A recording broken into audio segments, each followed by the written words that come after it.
In case you don't know who these other two voices up here were, that was just Shannon Pruch, and before that was Ann Wagoner. So, well done for them again. Good job. So today we are going to look at another very familiar story. I don't know which parable was more familiar, is more familiar to people. Last week on the prodigal son, or this week on the Good Samaritan. And before we look at the text, however, it's very important that we consider the context before we jump in anymore. So first, the context you need to hear is what happened, according to the Gospel of Luke, right before Jesus gets into this parable called the Good Samaritan. Here's the lay of the land. Jesus recognizes that he's one guy, and he can only be in one place at a particular time. He knows that the needs are greater than one person can possibly meet. And so he commissions his closest followers and sends them out into the villages around to go do the things that he was doing. Remarkable. What were the disciples wondering?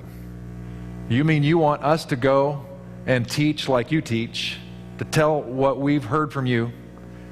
And are you saying, Jesus, that you actually want us to go and, like, pray for people and heal people? Are you serious, Clark? Right? I mean, that's what we're talking about here. And they believed it, and they went out, and extraordinary things happened. So they came back, and they were talking about how everything that they'd hoped happened.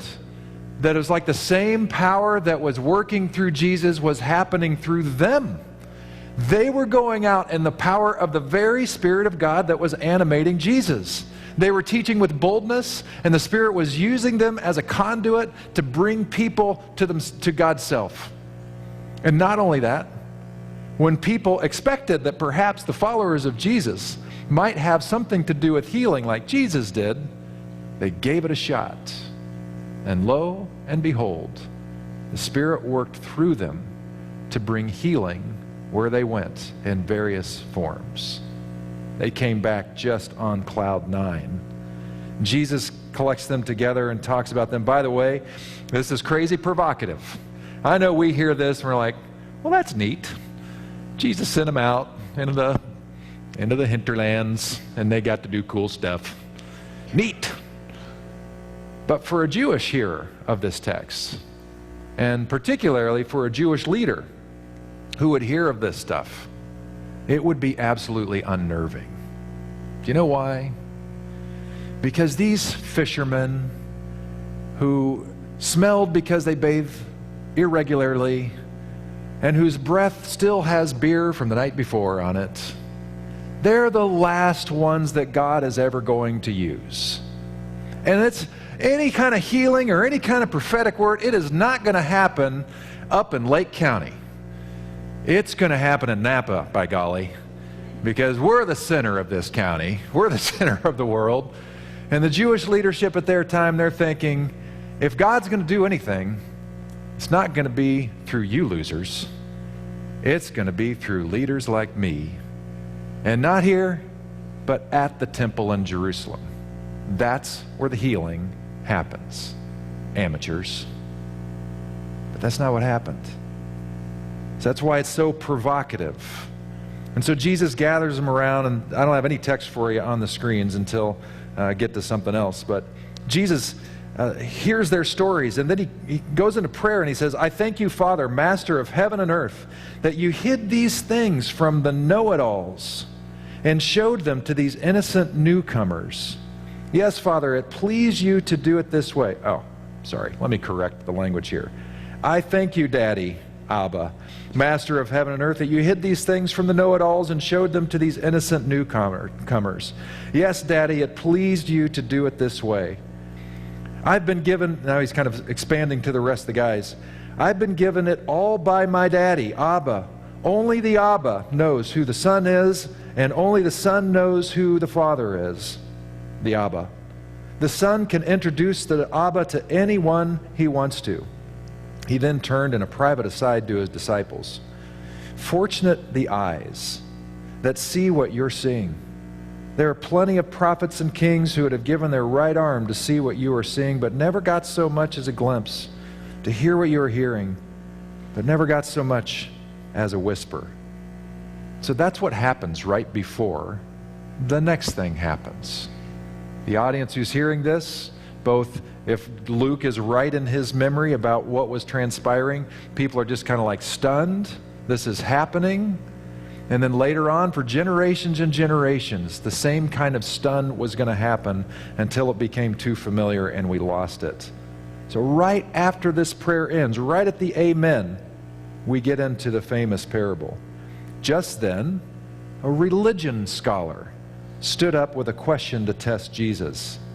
Teacher, what do I need to do to get eternal life? So who's asking the question? A religious scholar.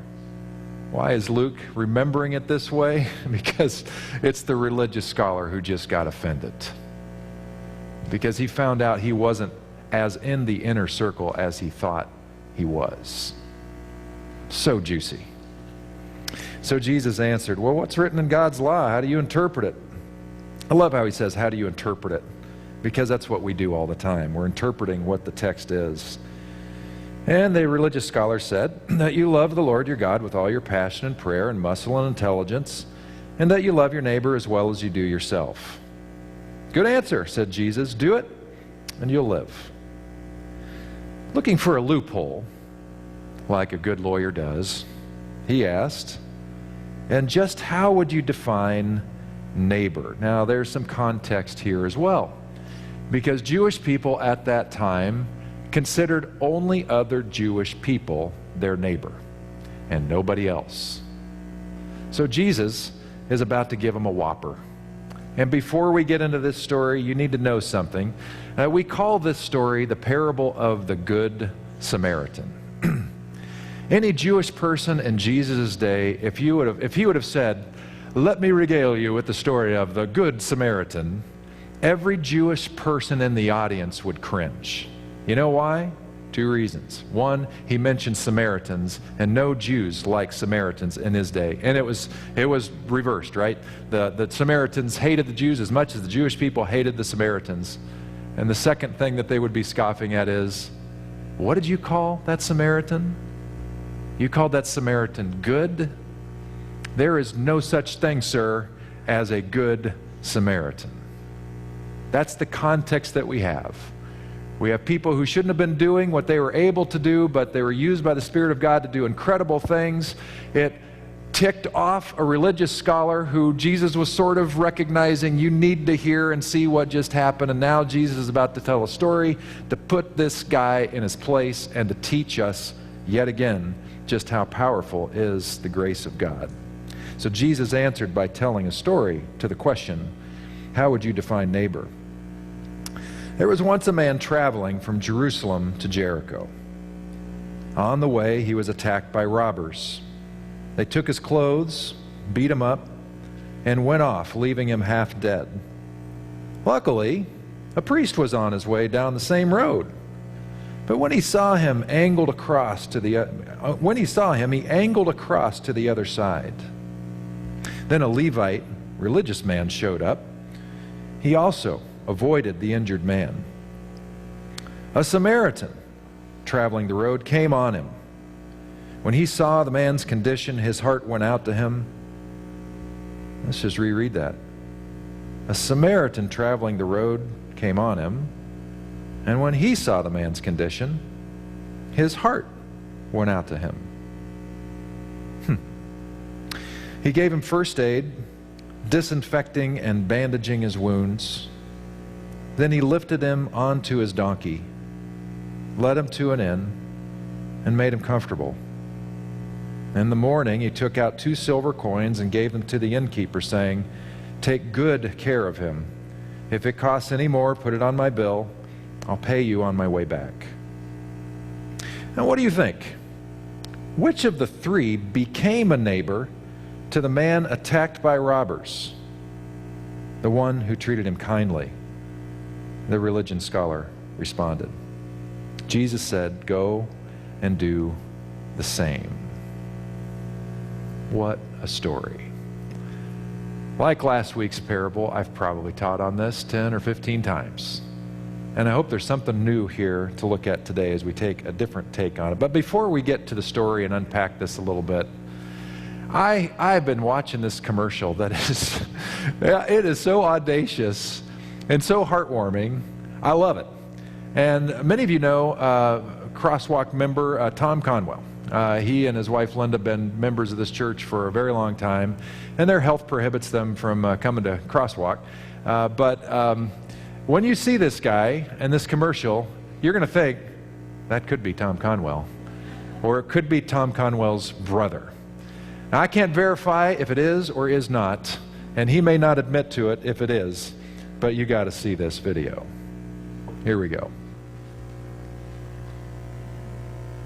Maybe. Oh, man. All right, well, we're not going to have good technology today, and that's okay. I know you've seen it. It's done by a healthcare group. Go ahead and bring up the lights, Dad. I don't think it's going to work. It's a video of these two neighbors on their street by trash cans.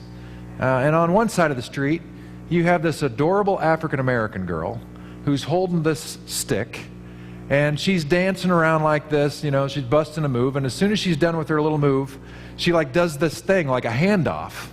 And Tom Conwell on the other side of the street,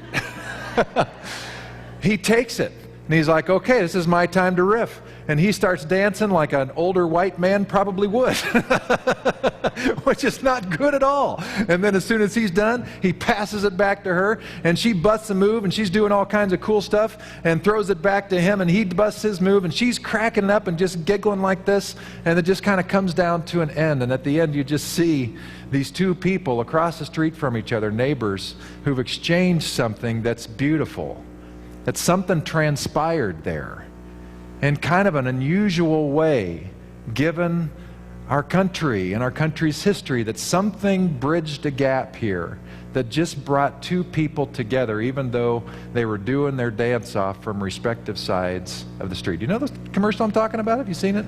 I love it. I'm sorry it wasn't working for him today. It's probably my fault, so I'll own that. So before we get into some stuff on this, that I've been thinking about this all week, because anytime, it's kind of like Christmas stories, anytime we get into a very familiar text, I'm always asking, man, what do I need to see here today? What's new? Because there's so much I've already covered with this over the years. But I think that what we're really needing to get at here has to do with what is the motive behind what's going on with that Samaritan, which I think has a little something to do with love. And so I came across this quote. This is from Richard Rohr, and it was in one of the things that came to you this past Saturday, if you're on my email list. And this is what he says. It's kind of a long quote. If we are to believe the biblical revelation, it seems that God does not love the people Israel. God does not love the people Israel if they change, as they first imagine, but so that they can change. Do you understand what I'm saying? So the love is not dependent on their changing. Divine love is not a reward for good behavior, as we first presume it to be. It is a larger life, an energy and movement that we can participate in. And then, almost in spite of ourselves, we behave differently. It seems few of us go there willingly. For some reason, we're afraid of what we most want. He goes on, this whole human project pivots around divine love, because our available understanding of love is almost always conditioned on I love you if, or I love you when. Most people find it almost impossible, apart from real transformation, to comprehend or receive divine love. In fact, we cannot understand it in the least unless we stand under it, like a cup beneath a waterfall.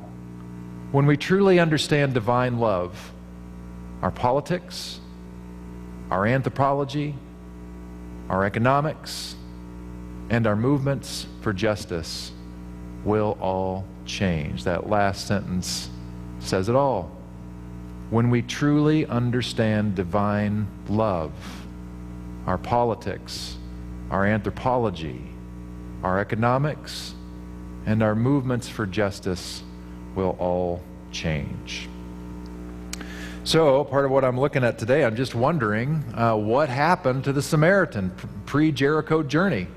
What shaped him so that he cared for the victim? Because you had two very religious people who something didn't happen for them at that moment, or at least real close to the time that this story went down, and they just passed on by. Two people who should have known better, who would have known the right answer to the question, how do I experience the God breaking in life? That's what eternal life was referring to at this point. Not going to heaven, but how do I experience the inbreaking of God into my life now, that is not just about now, but extends to heaven, but is also very much right now. And the religious guys would have known the answer. Love the Lord your God with all your heart, soul, and strength, and your neighbor as yourself. Yet for some reason, they just walked by. And I'm not going to waste any time giving them excuses on why they wouldn't have done that, because that's all they are. Because if love is at work, it sees past the excuses, and it just does what needs to be done because it can't help itself. So I'm wondering what happened to that guy, the Good Samaritan, who probably the original audience thought was the criminal coming back for more. What happened to this one who they thought so poorly of, that it transformed him to actually become the hero of the story? And so I think it had to do with what Rohr's talking about. Somehow, some way, that Samaritan dude experienced the power of love at work in his life. I don't know how. I don't fully understand it, so we only can guess as best as we can from the experience of others and our own experience. You know, I wonder how in the world did the disciples have the courage to do what they did? And I think the only reasonable explanation is, it's not that they took a correspondence course, that they were hanging around with Jesus so much that they really, really started to experience the love of God, and it transformed them. So that when they went out, they knew they were not operating on their own power, but the love of God that was working through them. It wasn't them anymore that was the source. It was something greater than them that allowed them to get beyond their insecurities and lean into it for more. You know, I know there have been times in my own life where I've experienced this kind of thing. Sometimes it happens kind of serendipitously, where maybe I'm in a meditative place, or I'm in a beautiful spot, or I'm reading something. I'm kind of in the zone, you know what I mean? You've been there before. You're kind of in that spiritual place where you're open and seeing more clearly. And sometimes it's just like there's this insight, there's this drop of an awareness of the love of God that's powerful and gives me a new idea or a new way of thinking, changes my eyes a little bit. Sometimes that happens. You know when it happens more often than not, though? When sin is in the air. Now, sin is not, what did you do, Pete? Let's hear it. That's not it. Remember, sin, one way to define that is the culpable disturbance of shalom. So how have I gotten in the way of what God is wanting to do in the world? That's shalom. It's another word. It's another way of thinking about salvation itself. So this deep peace, this wholeness, when I get in the way of that, either personally by stupid mistakes I make, or my errant thinking about how I'm viewing the world, that's the culpable disturbance of shalom. And sometimes there are moments when that pain of that not being in line, in groove with God, catches up with me. And when I finally realize it and take a deep breath and, invite God into the process, because I recognize that I'm a part of the disturbance of shalom, it's because of my pain that I have the awareness and humility to hear God say once again, but this is how love looks at this. This is how love sees this.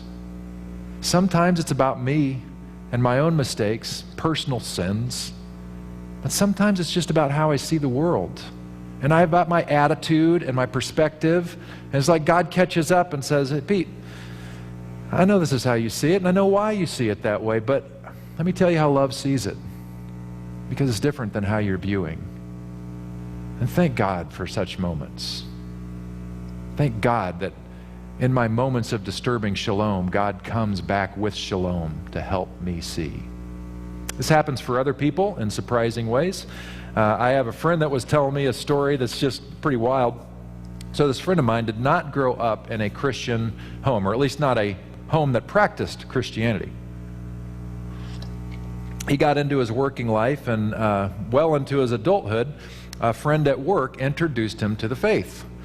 And he was elated and started attending the church of the guy who brought him to faith, because that makes sense. And because he didn't grow up in any kind of religious tradition, he just assumed, well, all churches are basically saying the same thing, and they're communicating the truth of God. And so he just kind of took in everything that he was hearing as the gospel truth. And part of the gospel truth that he was hearing had to do with politics in the United States, which should not surprise us, because that's a reality. And the reality that he heard in his church, I'm not going to get political, so don't get uptight with me yet. This is going to end well, okay? So deep breath, deep breath. So anyway, he had it taught to him that if you're really Christian, you're voting Republican, which some of you can give an amen to that perhaps. And perhaps the other side, he also heard that if you're a Democrat, you're probably a tool of Satan. And that the chief demon of the Democrat Party is none other than Nancy Pelosi. So that's kind of how he was told to see the world, kind of demonizing the other, because that's what's happening here. It's saying this is us, and that's the other. And that's how it always works. We see ourselves differentiated from the other, and almost all the time we see the other, whatever that other is, as less than. And so he was just going on his merry way through his life, just assuming this is the gospel truth. This is how God intended things. I'm a part of this Christian community. We stand for truth, and this is the truth as I understand it. Then he had an unfortunate experience. He was up in St. Helena, and he went into a drugstore to buy something. And he sees this card right in the middle of all the greeting cards, and it's the biggest one on display. And the front image on the card is Barack Obama.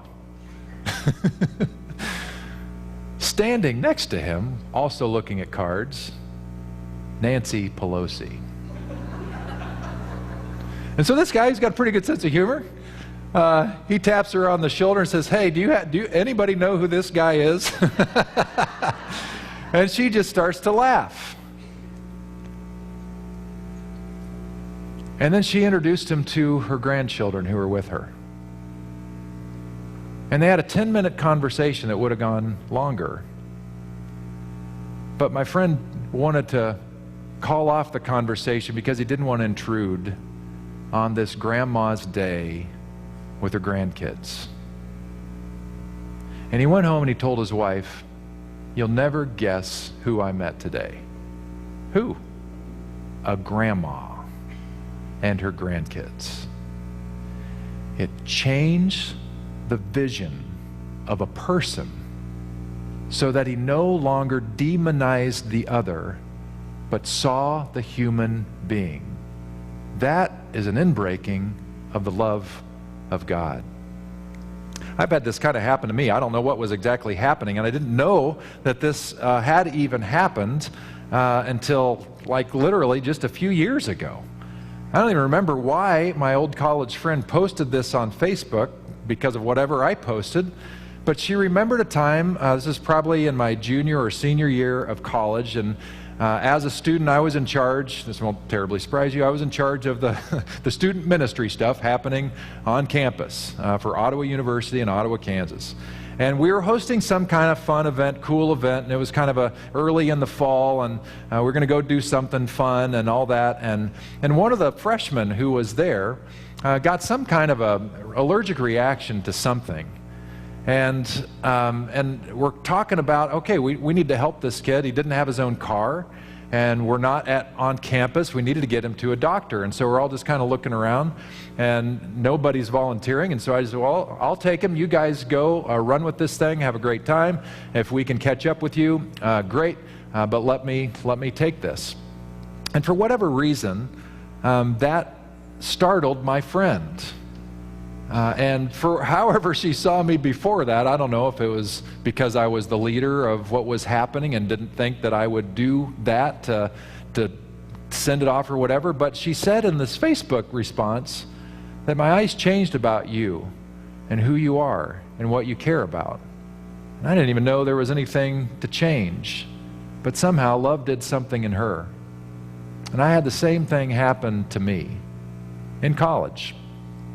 There was a guy, a fellow student, that was a larger-than-life character. I won't share his name to protect him a bit here, but he was a guy you could hear his laugh from 3 blocks away. And he had this incredible singing voice, and was a passionate singer, a tenor. And so therefore, you can imagine his laugh was just way up there, and everything about this guy was larger than life.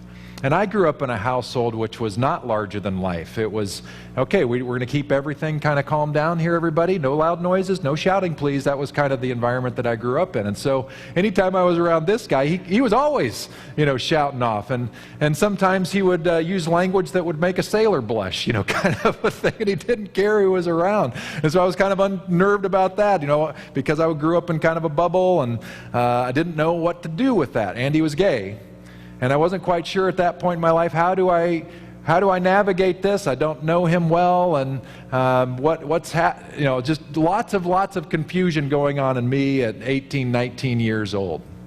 Well, we both belonged to the same social club type thing, and there was a secret Santa that year. And frankly, this friend of mine, I didn't get to know him much to that point. Probably because he felt like the other to me in a lot of ways. And I wasn't comfortable. I didn't know what to do. I felt out of place when I was with him. And so Secret Santa Day came, and I found out that he was my Secret Santa. Now my friend he didn't have a lot of money. He came from a small town in Colorado. I was poor. And so I was shocked because somehow he got information about a music group that I liked at that time called the Pet Shop Boys. Because the cool people listened to the Pet Shop Boys back in the late 80s. West End girls, you know what I'm talking about. He bought me this cassette. And I can't explain why, but it just touched me. That this guy made such an effort to find out something about me that would be a meaningful gift, and that also for him cost a lot of money. It was probably only 10 or 15 bucks, but for him, it was a lot of money. His act of love to me changed my eyes after it changed my heart. And after it changed my heart, it changed my mind. And after it changed my mind, it changed what I do with my hands and my feet and my mouth. I think that's what's going on here. This is what's happening here in this story. And by the way, this matters. Oh, does it matter? And I'm grateful for Jenny for sharing her story here, because this church and what we stand for matters to so many people. Even if they don't darken our doors for a formal worship service, they are part of us. They are part of our larger community. We matter to them because we are a safe space. Today I woke up to bad news again on a particularly significant day. I didn't know that today is Transgender Day of Remembrance. And that speaks something, doesn't it? That there needs to be a day of remembrance for this very small part of our collective community. Today in Colorado Springs, a gunman went into a nightclub that was predominantly a gay club called the Q, and killed 5 people and wounded at least 18 others. We don't know for sure, but hard to believe it was not coincidental that he was there on that day. Would have been crack of dawn this morning, probably midnight or 2 a.m., I'm not sure. And I can't tell you how many times I've heard, even in recent months and years, Why are we caring about such a small segment of the population? Why do we care about what black people think as a largely white community when they only make up a small percentage of the general population? Why do we care so much about Latinx community when they only make up a certain amount of people? Why do we care about mental health situations so much and trouble so much when it's just a small part of the population? And why do we care about gay people, whatever they call themselves, when they're only a small percentage of the population? And I'll tell you why we do. Because of the Good Samaritan. Because of the Good Samaritan. The Samaritan had every reason to blow off the guy on the side of the road. To say, I don't need to worry about you. You don't care about me. So I'm just going to walk on by. You don't matter to me. Two of your friends who should have taken care of you, they don't care about you. Why should I? That is an attitude that is prevalent in us as human beings. This is a human condition issue. Later, toward the end of his life, Jesus is having a conversation with religious leaders who are having a real problem with his biblical interpretation. Because Jesus was just famous for saying stuff like, well, you've heard this scripture interpreted this way, but now I tell you this. That was part of his stump speech, where he dismantled like 5 texts that they were hanging their hat on, and at every turn he's saying, they got it wrong, let me give you a different way to think about this. Well, he knew it was toward the end, and so he tells them another story, and the gist of it is, he says, whenever you do a good thing for somebody in need, somebody who the rest of the world has looked over, you're doing it unto me. You're doing it unto God. You are somehow blessing God. And when you do not do it for the least of these, you do it unto God. And he's saying this right to the religious leaders who were sitting in condemnation in their self-righteousness to say, we need not care about you, you small percentage of the population. We don't care if you go to hell because that's where you're going already.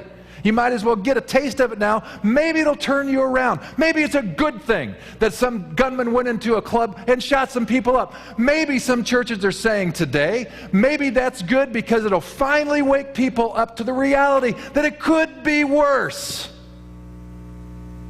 And Jesus is saying to that part of us that agrees with it, when you do that to the least of these, you do it to me.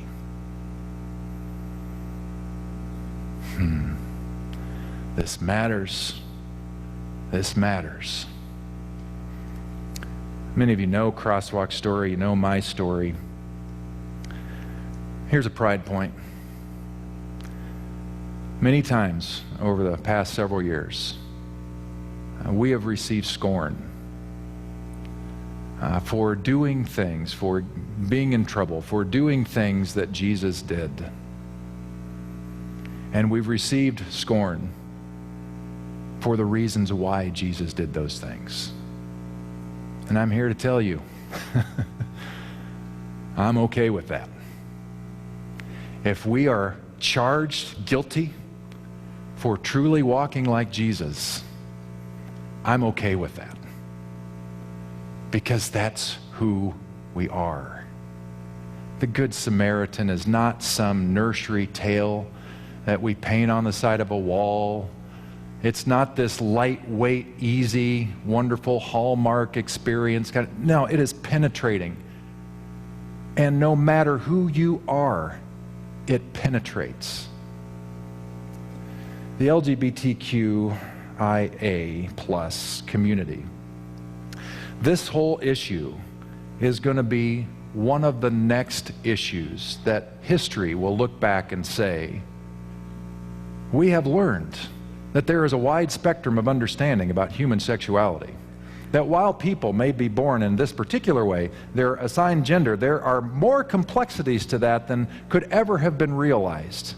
And history will look back and say, and the church was at the front of the stage of judgment, and they were last to come on board. as they were for so many other leasts of these. But not here.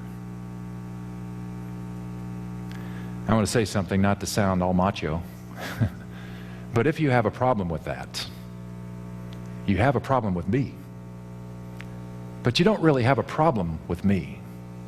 You have a problem with the Jesus that we say we follow, which is so, unfortunately, inconvenient when we're asked to truly be love in the world and wonder, who are we going to love? How are we going to really do this? And you know, the thing is, the thing that breaks us, the thing that I think is our only hope, is when we realize that we are the least of these at some point in our life. We're the ones on the side of the road. And somebody, or just the Spirit of God in its own way, has come and ministered to us. It's at that moment, it's like we finally see reality, that it really isn't transactional, it never has been, that grace and life, all of it is all a gift. And when we can see with those eyes, it changes our hearts, it changes our minds, and then it necessarily changes our hands and our feet and our mouth.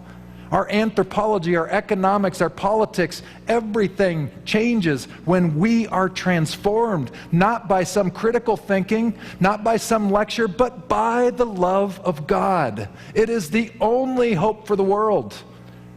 And we are the ones who get to be the caretakers of it. You know, the reality is that, and especially in the coming weeks, there's going to be a lot of focus on the birth of Jesus as the Son of God, but Jesus would be one. In fact, later letters in the New Testament itself, coming seemingly from one of his own disciples, says, "Beloved, beloved, beloved, you, beloved, you are the sons and daughters of God. You are the sons and daughters of God." And you know how the rest of the world knows if you are the sons and the daughters of God? It is love. It is not your belief statement. It is not your voting record. It's not how many Bible verses you've memorized or songs you've sung. It is love. Will you be a son or daughter of God? Part of the problem is we have a memory. Things have happened to us that have messed with us, have shaped our eyes so much that it's crowded us, and it's hard for us to see clearly because we have so many different competing voices in our head saying, yeah, but, yeah, but, yeah, but. We have yeah, but disease all over the place, right? But there's good news. There's an antidote to yeah, but disease, and it has to do with being still and living in a different space and time, not living in what just happened or what happened a long time ago, but living very much present now.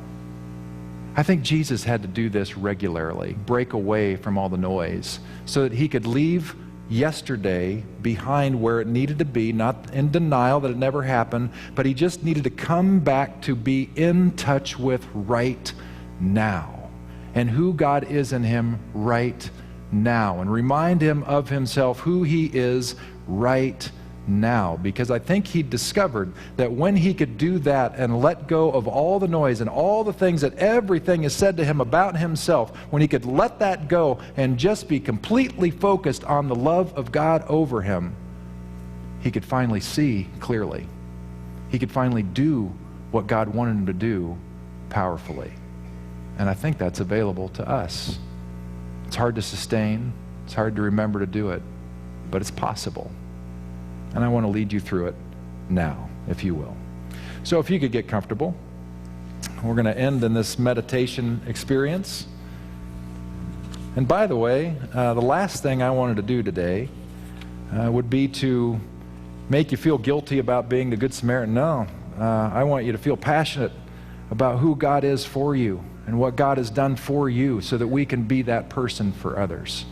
So let's close our eyes together for a moment. And breathe deep and slow. And as you breathe slowly, let me tell you about yourself. You were formed by somebody. You didn't pick who you were born to, or where you were born, or when you were born. But everything about who you were born to, when and where you were born, started to shape your eyes immediately. All of the influences, all of the prejudices, bias, even the truths that came with that package of you being born were all in operation with your very first breath. And even before that, as you learned to recognize your mother's voice, even while you were in the womb, you began to be shaped.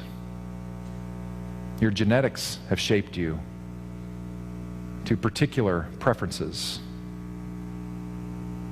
As you grew, the number of voices over you continued. Teacher after teacher, peer after peer. Some telling you wonderful, glorious things of love and who you are and building you up, and others not so much. Some by their spoken word hurt you. Some by their lack of spoken word leveled you.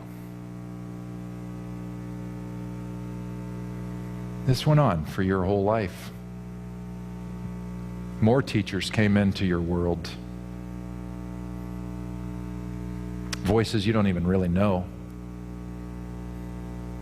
The channels we watch on TV, be it from actual news stations or commentary stations, to the themes of the shows that are available to us. All of this has shaped how we see everything. It's baggage that we carry every day of our lives. Always there, always telling us what to think and who to be.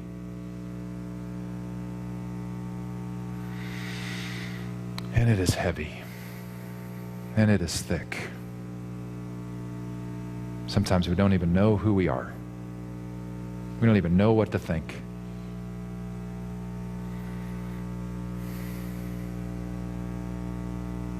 There is coming a day when you and I will finally and fully and forever be free of all of that.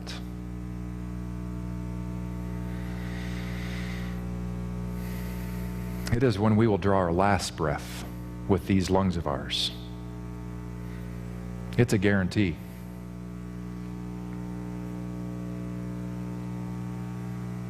At that moment, all of the influences that have shaped us, all of the pain that we've carried, all of the filters over our eyes will be gone. And the only thing left will be love. Welcoming, warm, full of light, the source of life, love. Can you imagine how that would feel? The weightlessness of it, the joy of it, the freedom of it. We might think to ourselves, man, why do we have to wait? It's exhilarating. And the truth is, we don't have to wait. Because right now,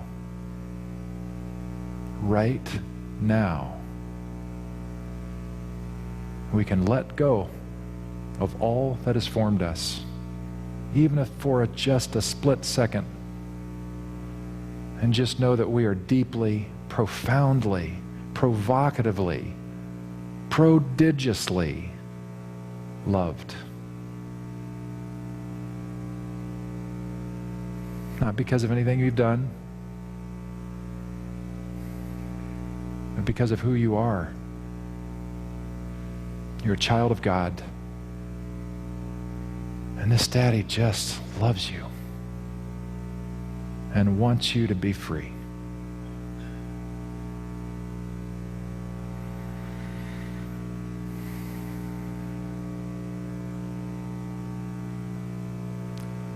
stay in this spot. Stay in this spot of love. Is there anything on your mind right now, anything you brought with you, any decision that's bothering you, an interpretation of your reality?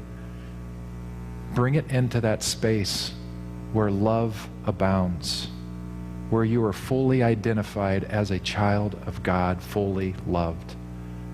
And through those eyes, through the eyes of love, can you imagine a different way to respond to that thing which is gnawing at you?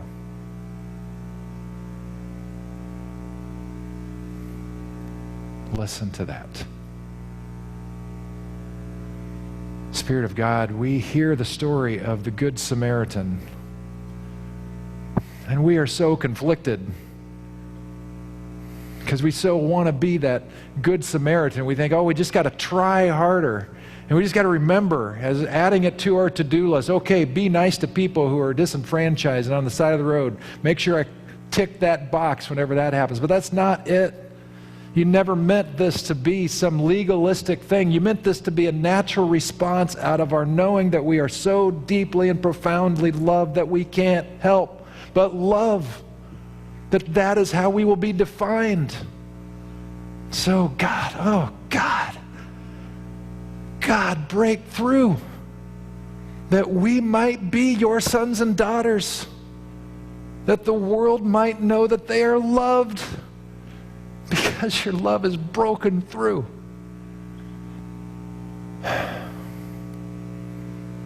To that end, we pray the prayer that you taught us to pray.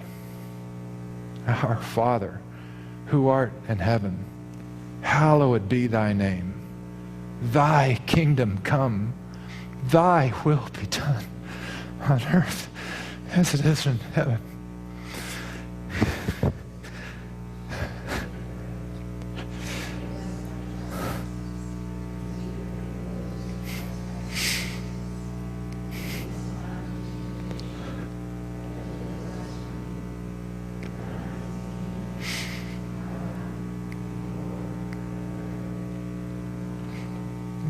Amen. Sorry. And thank you. See you next week.